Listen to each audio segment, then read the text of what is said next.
Magnetic field inside a straight solenoid. अब straight solenoid क्यों बोला जा रहा है इसको? अब हमारे तो दिमाग में ये है कि भाई अगर कोई एक सीधी वायर है, उस सीधी वायर को हमने ऐसे ऐसे ऐसे ऐसे अगर ट्विस्ट उसमें दे दिया, हमने ट्विस्टेड केबल बना दिया उसको, तो वो कहलाती है सोलेनॉइड। अब इसको स्ट्रेट सोलेनॉइड क्यों कहा जाता है? क्योंकि सोलेनॉइड भी दो तरीके की होती है, एक स्ट्रेट लॉन्ग सोलेनॉइड होती है और एक कर्व जिसको हम टॉरॉइड बोल देते हैं। तो अगर सोलेनॉइड में क्या होगा, ऐसे गोल गोल गोल गोल घूमे हुए वायर्स होंगे, अगर उन्हीं वायर्स को हमने घुमाकर ऐसे मिला दिया तो उसको हम टॉरॉइड बोल देते हैं। ठीक है, तो magnetic field inside a straight solenoid, इसमें आप ये देखिएगा पेज नंबर 17 पर, a solenoid means an insulated copper wire wound closely in the form of a helix as shown in this figure। तो आप ये देखिएगा कि इस फिगर में मैंने सोलेनॉइड ऐसे बनाई है,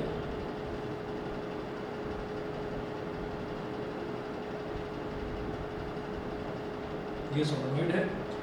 अब यहाँ पर कुछ ऐसा अरेंजमेंट है कि करंट ऐसे फ्लो कर रहा है, फिर ऐसे फ्लो करेगा तो ऐसे जाएगा, फिर घूमकर फिर ऐसे, फिर ऐसे घूमकर फिर ऐसे, फिर ऐसे घूमकर फिर ऐसे,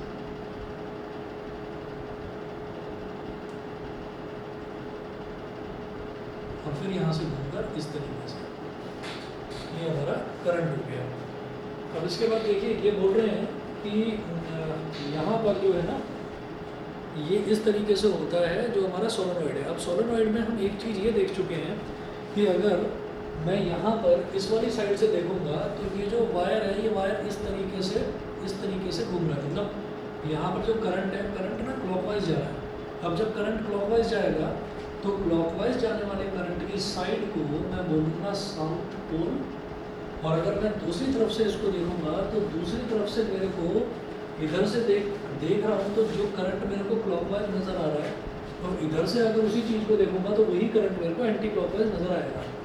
ठीक है, तो जहाँ पर क्लॉकवाइज साइड होती है उसको मैं साउथ फेस बोल देता हूँ, और जहाँ एंटी क्लॉकवाइज होती है उसको मैं नॉर्थ फेस उसका बोल देता हूँ। ठीक है ना। अच्छा, अब इसके बाद आप देखिएगा कि इसी में magnetic field inside a straight solenoid में, ये तो हमने फिगर ए बनाया था, फिगर बी देखिएगा।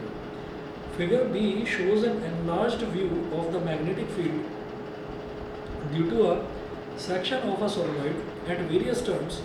Current enters the plane of paper at points marked with cross and leaves the plane of paper at points marked with dot।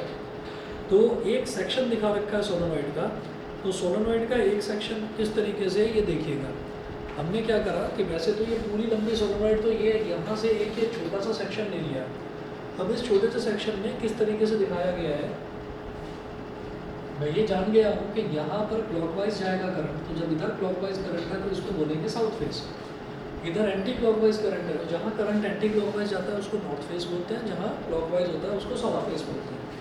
तो मुझे इतना तो समझ में आ गया कि भाई जो हमारा मैग्नेटिक लाइन ऑफ फोर्स है वो नॉर्थ पोल से निकलेगा और साउथ पोल में जाएगा। एक और मैग्नेटिक लाइन ऑफ फोर्स बना दो, नॉर्थ से निकला और साउथ में गया। अच्छा, ऐसे नीचे की तरफ से अगर बनाऊंगा तो नॉर्थ से निकला साउथ में गया। एक और बनाएंगे तो नॉर्थ से निकला और साउथ में गया, इस तरीके से। और अगर सोलेनॉइड के अंदर की तरफ का देखने लगे ना, तो अंदर की तरफ वाला जो है पोर्शन वो ऐसे होता है कि साउथ से नॉर्थ की तरफ, क्योंकि मैग्नेटिक लाइंस जो है, मैग्नेटिक लाइंस अपना ना रूट कंप्लीट करती हैं। तो अगर हम अंदर की तरफ की बात करें, सोलेनॉइड के अंदर की बात करें, तो सोलेनॉइड के बाहर तो नॉर्थ से साउथ जाएगा, लेकिन सोलेनॉइड के अंदर जो मैग्नेटिक लाइन ऑफ फोर्स है वो साउथ से नॉर्थ जाएंगे। अब इसका एक सेक्शन का, एक छोटे से सेक्शन का जो व्यू है वो किस तरीके से बनाया गया है फिगर नंबर बी में, वो मैं आपको समझाता हूँ। आप ये देखिएगा कि अगर मान लीजिए मैं एक सोलेनॉइड की बात कर रहा हूँ, तो यहाँ पर एक डॉट हमने बना दिया और डॉट के बाहर एक छोटा सा सर्कल बना दिया। इसका मतलब क्या है, ये डायरेक्शन रिप्रेजेंट करता है कि डायरेक्शन बाहर की तरफ है। बाहर की तरफ वाली डायरेक्शन को हम एक छोटा सा सर्कल बना के उसके अंदर डॉट लगा देते हैं, तो ये बाहर की तरफ वाली डायरेक्शन को शो करता है। वहीं मैंने नीचे क्या करा कि नीचे एक छोटा सा सर्कल बनाकर इसके अंदर क्रॉस बना दिया। क्रॉस का मतलब क्या है कि इनसाइड द पेपर वाली डायरेक्शन को ये शो करता है। ठीक, तो हमने क्या करा कि हमने यहाँ से ऐसे एक वायर बना दिया। तो ये जो वायर हमने इस तरीके से बनाया है, इस वायर से ये एक चीज़ समझ में आ रही है कि हमारा जो करंट है, जैसे यहाँ पर दिखाया था सोलेनॉइड में इस तरह से, तो करंट ऐसे जा रहा है तो ऐसे आ रहा है, तो ये जो एक उसका टर्न है ना, उस टर्न में आप ये देखिए करंट ऐसे गया और घूम के ऐसे बाहर को आया और फिर अंदर को चला गया, फिर बाहर को आया अगले में, फिर अंदर चला गया, फिर बाहर को आया, फिर अंदर चला गया। तो वो जो बाहर को आना होता है उस डायरेक्शन को पेपर पर कैसे दिखाते हैं, एक डॉट बनाते हैं। तो इस डॉट का मतलब क्या है कि यहाँ से इस डॉट से करंट बाहर की तरफ आ रहा है, और इस क्रॉस का मतलब क्या है कि ये करंट अब इससे अंदर की तरफ को जा रहा है। तो ऐसे मैंने छोटे छोटे 4 टर्न्स दिखा दिए। तो एक टर्न, एक डॉट यहाँ पर दिखा दिया मैंने ऐसे, और फिर ऐसे यहाँ पर एक क्रॉस दिखाया, ठीक है, फिर ऐसे हो गया और ऐसे ये वायर हो गया। तो इसका मतलब क्या है कि करंट, डॉट का मतलब क्या, बाहर की तरफ को आना, और क्रॉस का मतलब क्या, अंदर की तरफ को जाना। तो करंट बाहर आया और अंदर की तरफ चला गया। ऐसे ही एक तीसरा टर्न बनाओ, ये और ये। ऐसे ही एक चौथा टर्न बनाओ, ये और ये। तो यहाँ पर भी हमने ऐसे दिखा दिया।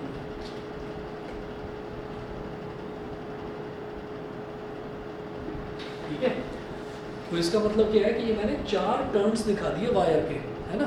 और आप ये देखिए, देखने में कुछ ऐसा लग रहा है जैसे कि आपकी नोटबुक होती है ना, जो स्पाइरल नोटबुक होती है, तो स्पाइरल नोटबुक में जो वायर्स होते हैं इस तरीके से। तो यहाँ से करंट निकला, यहाँ पर गया, यहाँ से निकला, यहाँ पर गया, यहाँ से निकला, यहाँ पर गया। डॉट का मतलब आउटवर्ड डायरेक्शन, क्रॉस का मतलब इनवर्ड डायरेक्शन। तो इसमें जो इस तरीके से करंट आ रहा है उसको रिप्रेजेंट ऐसे दिखाया जाएगा, ऐसे करके दिखाया जाएगा। मैं फिगर नंबर भी देख रहा हूँ, पेज नंबर 17 पर। उसके बाद आप ये देखिएगा कि यहाँ से करंट आया और यहाँ पर अंदर गया। तो अगर मैं इस तरफ से देख रहा हूँ तो करंट यूँ आया और यूँ गया, ऐसे ऐसे ऐसे ऐसे। मेरा हाथ कैसे घूम रहा है, जैसे कि एक क्लॉक चलती है, क्लॉकवाइज डायरेक्शन। तो क्लॉकवाइज डायरेक्शन का मतलब ये आपका साउथ पोल है।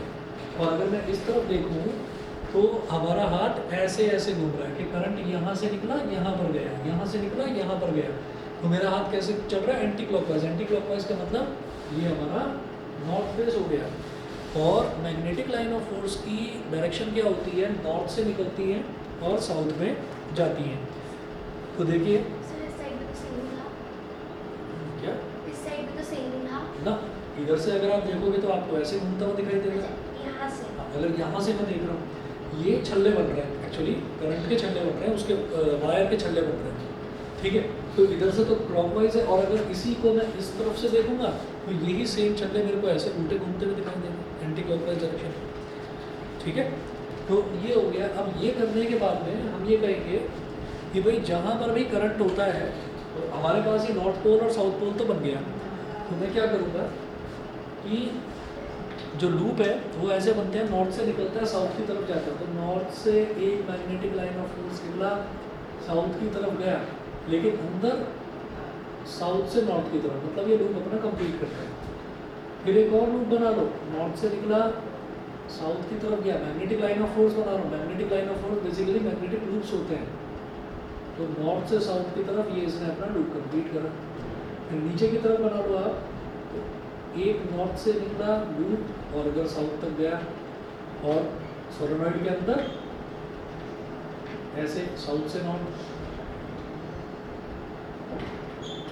ठीक है। फिर दूसरा निकालिए, ऐसे निकला और ऐसे फिर साउथ तक गया, दूसरा लूप हो गया अंदर। तो अंदर अगर मैं देखूँ सोलेनॉइड के अंदर, तो लगभग अप्रॉक्सीमेटली आपको दिखाई दे रहा है कि magnetic line of force inside a solenoid they are parallel lines. वो सोलेनॉइड के अंदर जो है वो पैरेलल लाइंस होती हैं। अच्छा, अब इन पॉइंट्स की बात करता हूँ। तो जैसे मान लो इस पॉइंट की बात करता हूँ, सिर्फ इस पॉइंट की, तो इस पॉइंट पर करंट ऐसे बाहर की तरफ निकल रहा है। सिर्फ अगर इस इंस्टेंट की बात करी जाए तो करंट ऐसे बाहर की तरफ निकलता हुआ दिखाई दे रहा है। करंट की डायरेक्शन में क्या कर रही है, थंब, क्योंकि ऐसे निकल रहा है। तो मैग्नेटिक लाइन ऑफ फोर्स कैसे होगी, ऐसे घूमती हुई। तो एक छोटा सा लूप ऐसे बना लो मैग्नेटिक लाइन ऑफ फोर्स का, एक और बना लो ऐसे मैग्नेटिक लाइन ऑफ फोर्स। ये वाले लूप क्या है, क्या, ये वाले लूप, ये मैग्नेटिक लाइन ऑफ फोर्स है जो नॉर्थ से साउथ की तरफ जा रही है। ये भी मैग्नेटिक लाइन ऑफ फोर्स है, लेकिन ये इस इंस्टेंट पर है। छोटी छोटी मैग्नेटिक लूप्स हैं, ये बड़े बड़े मैग्नेटिक लूप्स हो गए। तो वहाँ पे तो कम होगा ना। हाँ, वहाँ पर मैग्नेटिक इफेक्ट कम होगा, यहाँ पर बहुत ज़्यादा होगा। ऐसे ही इस पॉइंट पर देखेंगे तो करंट बाहर की तरफ आता हुआ, तो मैग्नेटिक लूप ऐसे बनता हुआ, समझ गए? हाँ। ठीक है। ऐसे ही यहाँ पर मैग्नेटिक लूप ऐसे बना दो, ऐसे यहाँ पर मैग्नेटिक लूप ऐसे बना दो, तो ये डायग्राम कोई खतरनाक नहीं है। अगर समझ लें तो समझ में आ जाएगा। अब ये प्रोसेस है। प्रोसेस का मतलब क्या है कि करंट अंदर की तरफ जा रहा है, तो थंब का डायरेक्शन अंदर की तरफ, तो फिंगर कैसे एनसर्कल कर रही है ऐसे, तो इसका मतलब अब आप ऐसे बना दें मैग्नेटिक लाइन ऑफ फोर्स, ऐसे यहाँ नीचे जा रहा है। नहीं, नीचे नहीं, ऐसे जा रहा है, करंट अंदर जा रहा है ना, ये यहाँ से निकला और यूं अंदर गया, तो अंदर गया तो थंब की डायरेक्शन अंदर की तरफ। सर बीच में तो नीचे जा रहा है। अच्छा, ये बीच वाला जो है, बीच वाले में क्या है कि ये टर्न्स मेरे को मिल रहे हैं, एक के बाद एक टर्न्स मिल रहे हैं, तो बीच में तो सोलेनॉइड की तरह बिहेव कर रहा है। लेकिन इस इंस्टेंट पर जहाँ पर ये बाहर आ रहा है, तो जस्ट इस इंस्टेंट पर छोटे छोटे मैग्नेटिक लूप्स बन जाएंगे। ठीक है, तो ऐसे ही यहाँ पर एक लूप, ऐसे यहाँ पर एक लूप, और ऐसे ही यहाँ पर एक लूप। बता दीजिए भाई ऑनलाइन वाले बच्चे, रुद्रांश, गुनीत, हार्दिक, लक्ष्य, क्लियर है? Yes sir. क्लियर है इतना? चलिए जी, आगे चलता हूँ मैं। अब उसके बाद फिगर नंबर ये फिगर सी देखेंगे, पेज नंबर 18 पर आ जाइए। फिगर सी बड़ी इंपॉर्टेंट है ये। मैं मैग्नेटिक फील्ड एक सोलेनॉइड की वजह से निकालना चाहता हूँ, तो उसमें ये वाली जो फिगर जो मैं अब अगली बता रहा हूँ, ये वाली फिगर और ये वाली फिगर सभी को समझ में आ गई है? बता दीजिए बेटा। यस सर, आ गया। ठीक है, हार्दिक बताओ, मेरी आवाज़ आ रही है? सर सेम ही तो है। Yes sir. हाँ सेम है, सेम। ये छोटी है और इसको थोड़ा सा मतलब सिर्फ इसके 4 सेक्शन को मैग्नीफाई करके दिखा दें, बस इतना। अब उसके बाद जो मैं अगली फिगर बना रहा हूँ, बस वो फिगर समझ लेना, फिर आपको डेरिवेशन मुश्किल नहीं लगेगी। मैं ये बिठा रहा हूँ, सर इम्पोर्टेंट डेरिवेशन कौन सी है ना? ये जो करवा रहा हूँ ना, ये इंपॉर्टेंट है, ये जो करवा रहा हूँ। सर सारी डेरिवेशन पेपर में कैसे आ सकती है? ये सारी नहीं आती, कोई एक दो डेरिवेशन आती है, तब वो नहीं पता ना कि कौन सी एक दो आएंगी। तो इस वजह से नहीं, न्यूमेरिकल भी देने चाहिए, तो गलत बात है। चलिए जी, तो अब जरा देखिए, figure C shows the sectional view of a long solenoid.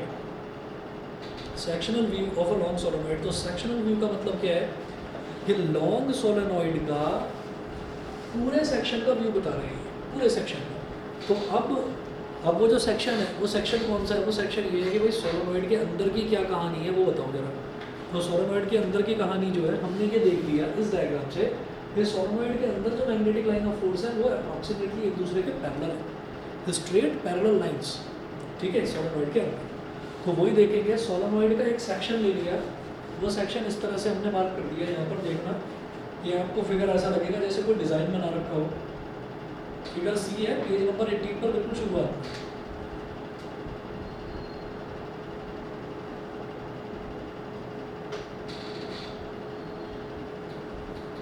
ये ऐसे थोड़ा गैप के साथ ये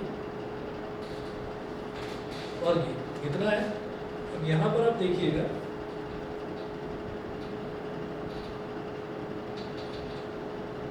ये जो कर्व बना है, ये कर्व ये रिप्रेजेंट कर रहा है कि यहाँ से हमारी सोलेनॉइड स्टार्ट हो रही है, और ये वाला जो कर्व है, ऐसे जो इधर कर्व बना है, ये रिप्रेजेंट करता है कि यहाँ पर हमारी सोलेनॉइड जो है खत्म हो रही है। इधर स्टार्टिंग है, इधर इसकी एंडिंग है। उसके बाद मैंने ना एक सेक्शन बना लिया, ऐसे ऐसे ऐसे, और इसके पैरेलल ऐसे ऐसे। यहाँ पर मैंने क्या करा, मैंने यहाँ पर एक डॉट लगा लिया और यहाँ पर क्रॉस लगा दिया। इसका मतलब क्या है कि वायर का एक टर्न यहाँ से बाहर निकल रहा है और यहाँ एंटर कर रहा है। मैं उसको दिखाऊंगा नहीं, ठीक है। ऐसे ही फिर मैंने क्या करा, दूसरा सेक्शन बनाया, ऐसे ऐसे, इधर एक डॉट, इधर एक डॉट, ठीक है। इसका मतलब दूसरा टर्न, ठीक है। वायर यहाँ से बाहर निकला और मतलब करंट तो उसके अंदर है ही, वायर के अंदर वायर यहाँ से बाहर निकला और यहाँ अंदर चला गया। ऐसे ही ये dot cross, dot cross, dot cross. तो कभी भी आप किसी बुक में अगर फिगर देखें तो ये डॉट और क्रॉस को ये मत सोचना कि कोई डिज़ाइन बना दिया है उन्होंने।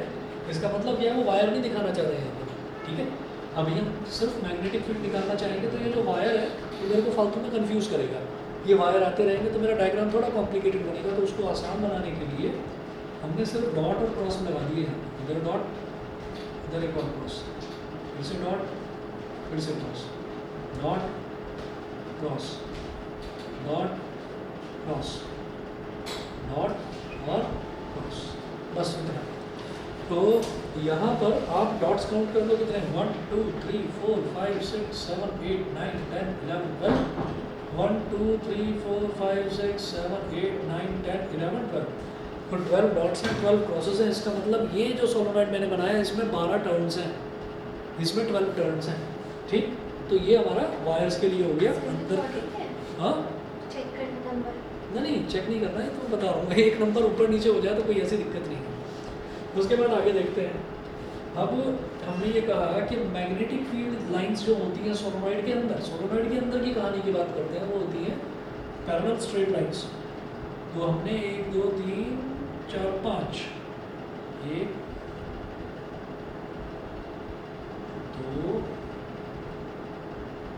3 4 और 5 पैरेलल लाइंस बना दी है और इन पर ऐसे एरो दिखा दिया। एरो,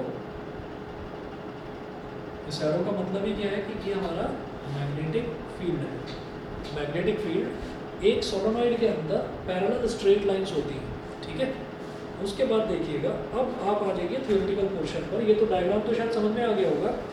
अभी इस डायग्राम में मैंने क्या करा है कि जब भी हम मैग्नेटिक फील्ड अब कैलकुलेट करेंगे तो मैं एम्पियर्स सर्किटल लॉ कर चुका हूँ।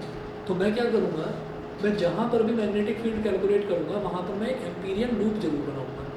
याद रखिएगा, हम इलेक्ट्रिक फील्ड कैलकुलेट करते हुए क्या बनाते थे, गॉसियन सरफेस बनाते थे, है ना। तो ऐसे ही हम मैग्नेटिक फील्ड कैलकुलेट करते हुए एम्पीरियन लूप बनाएंगे। तो एम्पीरियन लूप मैंने यहाँ पर कैसे ले लिया, अब एम्पीरियन लूप बनाना वो मेरे हाथ में है। ठीक है, कि किस तरीके का एम्पीरियन लूप हम बनाएंगे वो हमारे हाथ में है।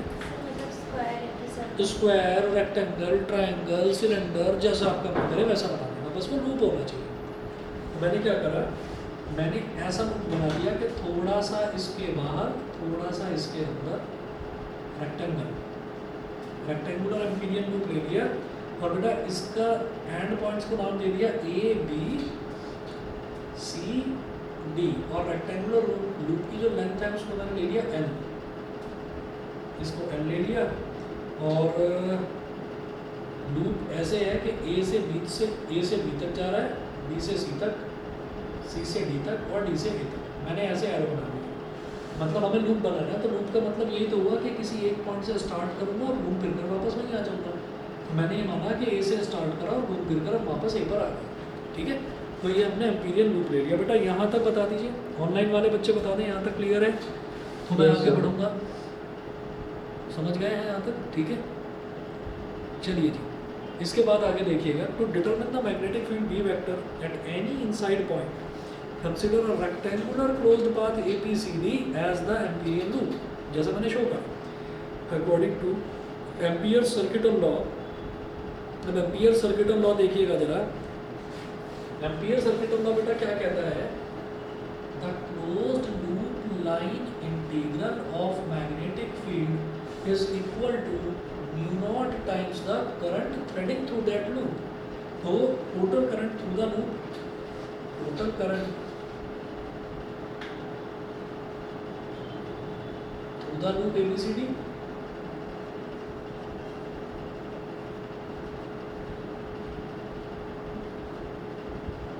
तो जो भी मैं एम्पीरियल लूप लूँगा उस लूप में जो टोटल करंट है बस उसकी बात करेंगे। ठीक है, चलिए जी। तो ये हो गया हमारा, इसको मैंने बोल दिया बेटा इक्वेशन नंबर 1। ठीक, अब मैं ज़रा बात करता हूँ कि बी वेक्टर और डी एल वेक्टर की, इसको कैसे सिंप्लीफाई करेंगे। मैं ये मिटा रहा हूँ इधर वाला पोर्शन।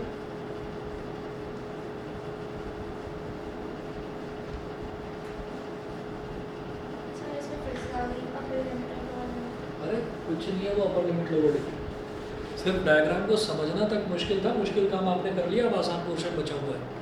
अब देखना जरा कैसे होगा। ये पुराना वाला काम हो गया। मोबाइल फ़ोन ऐसे ही एकदम पॉकेट में रखा था, लगा के पॉकेट में रख दिया, लेकिन रखा नहीं था, बाहर गिर गया। चलिए जी, अब देखिएगा एम्पीरियन लूप की बात करते हैं। तो बेटा यहाँ पर मैं ना पहले ये तो एम्पीरियल सर्किटल लॉ है, इसको अप्लाई करके मैग्नेटिक फील्ड, ये बी वेक्टर निकालना चाहता हूँ मैं कि inside the solenoid magnetic field कितना होगा।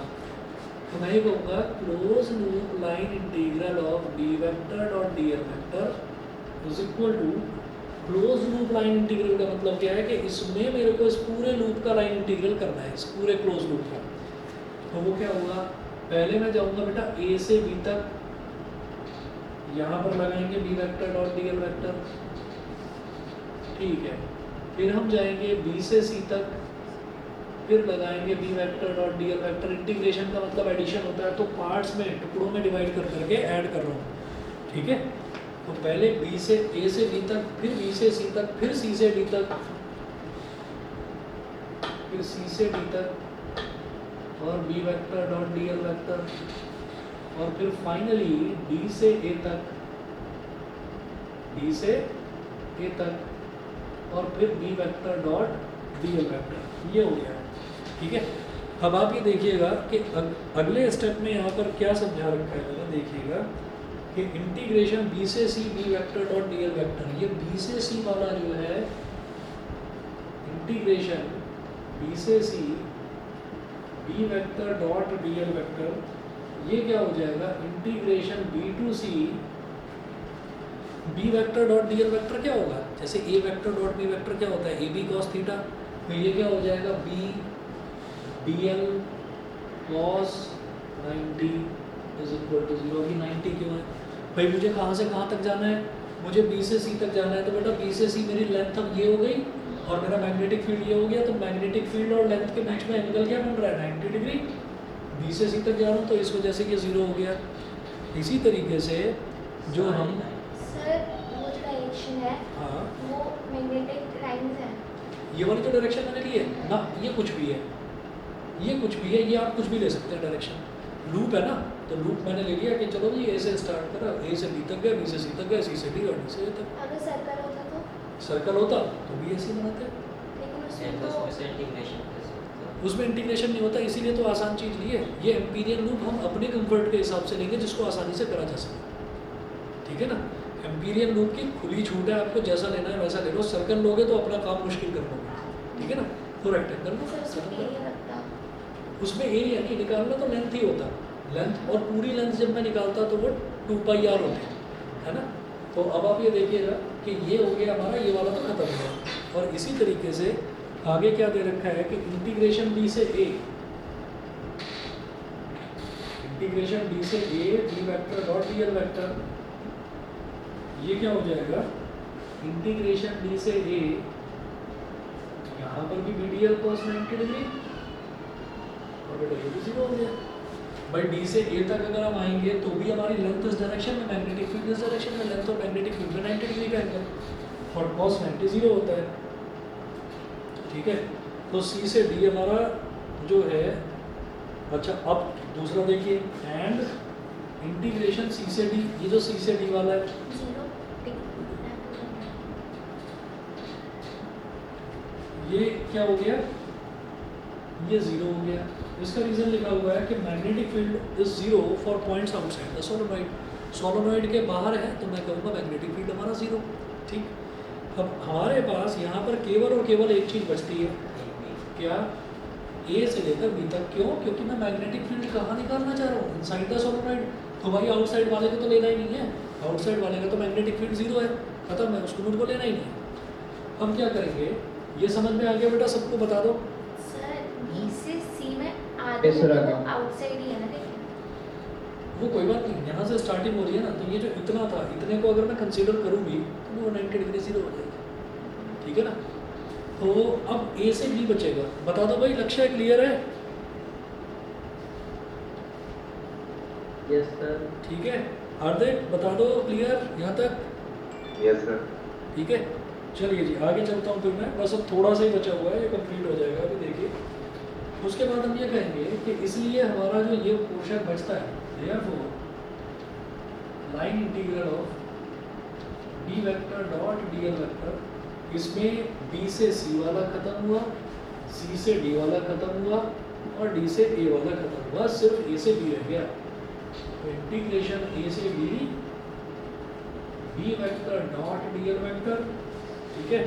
अब यहाँ पर लेंथ की डायरेक्शन ये है, मैग्नेटिक फील्ड भी इसी डायरेक्शन में, तो दोनों के बीच में एंगल 0 डिग्री। तो ये क्या हो जाएगा, integration B D L cos 0 degree. ऊपर वाले में क्यों नहीं हुआ ये इसमें? B और C? तो आउटसाइड है ना, वो बाहर है ना, तो हमको तो छोड़ ही दिया ना हमने। मुझे तो magnetic field inside the solenoid निकालना है। ये हो गया। अब ये A से B और cos 0 होता है 1, 1 और अब ये हमारे पास सीधा सीधा बी एल आ गया, क्योंकि बी तो बाहर निकाल लो मैग्नेटिक फील्ड, ठीक है, और cos 0 1 हो गया, और डीएल को जब इंटीग्रेट करेंगे तो एल आ गया, और ए से बी तक की लेंथ हमने पहले ही ले लिया, ये लेंथ कितनी है एल है, तो टोटल लेंथ एल आ गई। तो हमारा line integral of magnetic field ये जो है बी एल के इक्वल आ गया। इसके बाद आप ये देखिएगा वेयर पेज नंबर 19 पर आ जाइए, where L is length of the side A B, L क्या है साइड ए बी की लेंथ। अच्छा, स्मॉल है number of turns per unit length of the solenoid. अच्छा, अब देखिएगा अगली चीज,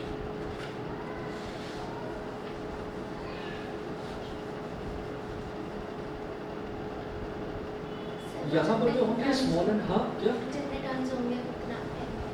जैसे जो टोटल नंबर ऑफ टर्न्स है ना उनको तो कैपिटल एन बोल देते हैं, और स्मॉल एन क्या होता है number of turns per unit length, पर यूनिट लेंथ मतलब 1 मीटर में इतने टर्न्स, तो 2 मीटर में कितने 2n, 3 मीटर में कितने 3n, वो चीज़ है।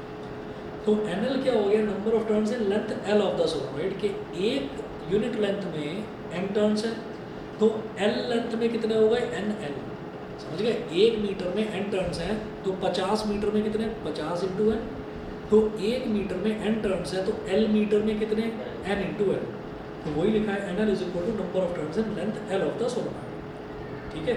तो total current through the loop ABCD, हम ये कहेंगे भाई एक लूप में करंट आई है तो NL लूप्स कितने, टोटल नंबर ऑफ लूप्स कितने हो गए NL हो गए ना, लेंथ टोटल कितनी हो गई नहीं समझ, ये कहेंगे कि N क्या है number of turns per unit length, और सोलेनोइड में हम जब यहाँ पर बात कर रहे हैं तो हम L लेंथ की बात कर रहे हैं, तो L लेंथ में कितने हो जाएंगे, हाँ NL is equal to number of turns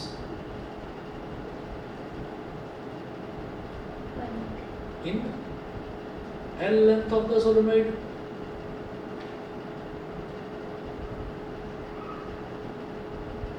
ठीक है। अच्छा, NL कितने हो गए number of turns in L length of the solenoid, तो L लेंथ में टोटल नंबर ऑफ टर्न्स कितने हो गए NL हो गए, एक टर्न में कितना करंट है I, तो NL टर्न्स में कितना करंट हो जाएगा NLI, ठीक है। तो वही इन्होंने लिखा total current through the loop ABCD NLI, total current in the loop ABCD is NLI, ठीक है। तो टोटल करंट क्यों निकाला, क्योंकि ampere circuital law, so by applying, अब इक्वेशन नंबर 4, इक्वेशन नंबर कौन सा, इक्वेशन नंबर 1 में क्या था, यही था ना इक्वेशन नंबर 1, तो ये closed loop line integral of B vector dot DL vector, ये तो बीएल के इक्वल आ गया, तो लेफ्ट हैंड साइड में तो आ गया बेटा बीएल, और राइट हैंड साइड में क्या आ गया mu naught into total current through the loop, तो total current in the loop कितना आ गया NLI, तो NLI N, यहाँ पर N तो रहेगा, L से L कैंसल आउट हो गया, तो B की वैल्यू क्या आ गई म्यू नॉट NI। ये है सिंपल सा फॉर्मूला है हमारा इसका, कि जब भी हमें मैग्नेटिक फील्ड निकालना है किसी सोलेनोइड के अंदर, स्ट्रेट सोलेनोइड के अंदर, तो वो म्यू नॉट NI आता है, ठीक है। फिर वो बोल रहे magnetic field at the end of a solenoid is 1/2 of that it's middle, ठीक है। अगर हम बात करें कि सोलेनोइड के एंड में कोने में कितना हो जाएगा मैग्नेटिक फील्ड, तो कोने में बस ये याद रखना है कि अगर कोने का मैग्नेटिक फील्ड पूछा जाए तो वो हाफ करना है, उसका कोई डेरिवेशन नहीं करना। हम ये देखेंगे कि ये जो मैग्नेटिक फील्ड है, ये मैग्नेटिक फील्ड ना यूनिफॉर्मली डिस्ट्रीब्यूटेड होता है, और ये जो मैंने मैग्नेटिक फील्ड निकाला ये टोटल निकाला, तो मैग्नेटिक फील्ड बनेगा कैसे, नॉर्थ से निकलेगा साउथ तक आएगा, फिर कंप्लीट लूप बनेगा। तो मैं ये कहूँगा कि इधर आधा है और इधर आधा है, तभी तो उसका टोटल मैग्नेटिक फील्ड मुझे बीच में मिल रहा है, ठीक है। उसका डेरिवेशन करके नहीं दिखाना, डेरिवेशन सिर्फ इसी का, ठीक है जी। इतना कर लीजिए, टॉरॉइड वाला जो है वो कल करा तुम रेगुलर क्लास में, सोलेनोइड समझ में आ गया ना, ठीक है, बस तो ठीक है, इतना आप कर लीजिए। और कोशिश करिए कि ये वाली जो मैं क्लासेस ले रहा हूँ ये सपोर्टिव क्लासेस हैं, ये वाली जो मैं क्लासेस ले रहा हूँ ये आप अटेंड करिए। ये मैं करी इस वजह से रहा हूँ ताकि सिलेबस थोड़ा सा जल्दी निपटे, जल्दी निपटेगा तो हम क्वेश्चंस की प्रैक्टिस कर पाएंगे। ठीक है, चलिए जी, ओके।